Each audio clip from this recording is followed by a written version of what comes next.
तुम्ही जर sweet lover असाल, म्हणजेच मला गोड पदार्थ खायला आवडत असतील, तर मात्र तुमच्या हाडांसाठी ते नुकसानदायक हे ठरू शकतं.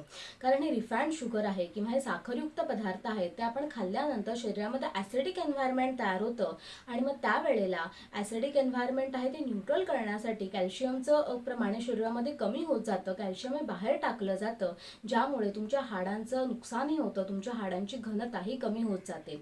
त्याचबरोबर हे जे शुगर आहे ते आपल्या कोलॅजन म्हणजेच आपल्या स्किन टाईट राहण्यासाठी, तुमच्या हाडांची बळकटी व्यवस्थित राहण्यासाठी जे गरजेचं आहे ते कोलॅजनचं प्रोडक्शन, त्याची निर्मिती व्यवस्थित होऊ देत नाही. म्हणूनच ज्या लोकांना गोड खूप जास्त खाण्याची सवय आहे, जे पॅकेट फूड असतात त्यामध्ये देखील शुगर ही अधिक प्रमाणामध्ये असते, हे ज्यांना जास्त खाण्याची सवय असते त्यांना चेहऱ्यावर सुरकुत्या जास्त लवकर दिसू लागतात. त्याचबरोबर त्यांची बोन डेन्सिटी आहे ती तुलनेने लवकर कमी होते आणि त्यांची हाडं आहेत ती कमकुवतही होत जातात.